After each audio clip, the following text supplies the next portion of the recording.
Salut à toutes et à tous, j'espère que vous allez bien et que vous êtes en forme. On se retrouve aujourd'hui pour le 10e podcast du calendrier de l'Avent des podcasts version 2. J'espère que vous kiffez toujours autant. Aujourd'hui on se retrouve pour parler d'un athlète que je ne connais pas énormément, mais que j'admire de loin parce qu'il a fait une carrière incroyable. On va parler de Sébastien Loeb, comme vous l'avez compris hier, avec l'épisode sur Cristiano Ronaldo. Et c'est parti, on rentre dans le vif du sujet. Si Sébastien Loeb, oui, je rentre directement comme ça. Si Sébastien Loeb, comme toutes les stars dont je parle ce mois-ci, est immensément riche, sachez que ça n'a pas toujours été le cas. D'ailleurs, un certain Daniel Elena, qui était donc son copilote si vous ne le savez pas, a raconté qu'au début de sa carrière, il squattait carrément le canapé de la mère de Sébastien Loeb pour ne pas avoir à payer les allers-retours chez lui, parce que logiquement il n'habitait pas chez la mère de Sébastien Loeb. C'est plutôt logique. Bref. Et en fait, à leur début, Daniel et Seb avaient à peine de quoi se payer des sandwichs ou des cafés. Ils en sont même venus à dormir plusieurs fois dans la voiture pour économiser des nuits de chambre d'hôtel. C'est quand même assez ouf quand tu sais la fortune qu'il va amasser derrière. Enfin, qu'ils vont amasser, parce que j'imagine que le petit Daniel, il est pas non plus à plaindre, tu vois. On passe à une deuxième anecdote. Évidemment, si son entourage a très vite compris que Sébastien Loeb allait devenir un champion, ça a même dépassé le stade de son entourage, puisqu'en 2001, il n'est alors, entre guillemets, que champion du monde junior. Oui, que champion du monde junior, je m'enflamme un petit peu, quand Sony décide de lui dédier un jeu éponyme, donc à son nom. À ce moment-là, ils prennent un petit risque quand même, parce que des champions du monde junior qui ont une carrière derrière un petit peu tendue, il y en a quand même pas mal, je pense. En tout cas, qui n'ont pas eu la carrière escomptée. Et ils prennent un risque en décidant de miser sur Sébastien Loeb. Et évidemment, quand le jeu sort en 2005 sur PS2, il finit logiquement par faire du bruit, puisque Sébastien Loeb, entre-temps, est devenu quelqu'un d'assez sympathique au niveau du palmarès, tu vois. Donc Sony a eu un sacré flair, et il faut les féliciter pour ça. Mais oui.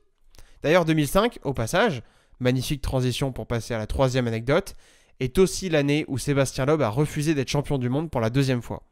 Bon, cette histoire, elle est beaucoup plus triste. En fait, il y a un copilote, donc cette année-là, qui décède pendant le rallye de Grande-Bretagne, ce qui incite Loeb à se retirer du championnat, aussi parce que l'un de ses concurrents s'était retiré avant lui et qu'il n'avait pas envie de gagner par défaut, si vous voulez. Et il a expliqué d'ailleurs vouloir gagner à la régulière et que de toute façon, à ce moment-là de sa vie, il estimait le titre moins important que ce qui s'était passé, parce que quand même, c'est assez lourd une personne qui décède. C'est une histoire qui est à la fois hyper touchante et super belle, je trouve, parce qu'il avait déjà en poche son deuxième titre mondial visiblement, au moment où il a décidé de se retirer, mais il a fait exprès de prendre une pénalité pour ne pas être champion du monde.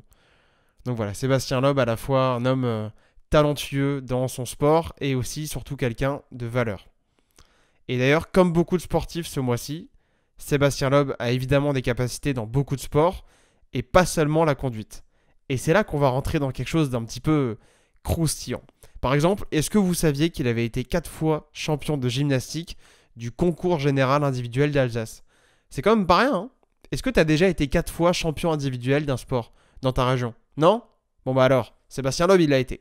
En fait, son père était champion de France, universitaire de la discipline, donc logiquement il l'a mis à la gym rapidement, à ses 3 ans pour être précis, ce qui a même amené Sébastien Loeb à se classer 5e du championnat de France quand il était jeune. C'est quand même pas mal, non? Enfin, moi franchement je trouve ça assez marrant, d'autant plus que évidemment la gymnastique et la conduite de rallye c'est pas tout à fait la même chose, quoi. C'est-à-dire que la gymnastique ça requiert des capacités physiques qui sont nettement différentes. Bref, je trouve ça marrant. Et d'ailleurs, au passage, aussi, si vous voulez voir une vidéo de Sébastien Loeb en train de faire de la gymnastique, il y en a sur YouTube, et le gars est vraiment impressionnant. Il fait des saltos, des pirouettes en l'air, des trucs comme ça, alors même qu'il est juste sur un tapis de spectacle, en fait, un grand tapis. Je vous invite à aller voir, c'est assez cool, et ça donne un œil différent sur Sébastien Loeb, ce qui est toujours intéressant de voir les différentes facettes d'une personne. Allez, dernière anecdote qui n'a rien à voir encore cette fois-ci. Évidemment, comme tout le monde, Sébastien Loeb doit faire attention aux limitations de vitesse. Ouh là là, on s'embarque dans un sujet qui est un petit peu tendu. Et en fait, quand il est allé chez RTL, donc la radio, ils lui ont demandé ce qu'il pense de la réduction à 80 km/h. C'est intéressant comme question, non? Avouez que ça vous excite un petit peu.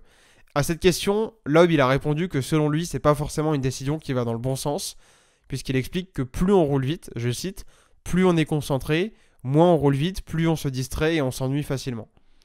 J'avoue que le débat est ouvert et c'est d'ailleurs sur ce petit débat que se clôt l'épisode d'aujourd'hui sur Sébastien Loeb. N'hésitez pas, si vous avez envie bien sûr, à commenter en dessous dans la description pour me dire ce que vous en pensez. La limitation de vitesse à 80 km/h, qu'est-ce que ça vous inspire? Dites-moi tout. J'espère que vous avez pris du plaisir à écouter ce nouvel épisode de podcast. Et demain, on se retrouve pour quelqu'un dont je suis absolument fan. Quelqu'un qui ne veut pas la carrière de Karim Benzema en équipe de France. Vous avez compris de qui je parle. Demain, on se retrouve pour une absolue légende lui aussi. On se retrouve pour parler de Didier Deschamps. Je réalise que j'ai dit beaucoup de fois on se retrouve. On se retrouve. On se retrouve. On se retrouve. Allez, à demain. Je vous souhaite une très bonne fin de journée, une bonne fin de soirée, en fonction du moment lors duquel vous allez écouter ce podcast. Et on se retrouve bientôt. Bye.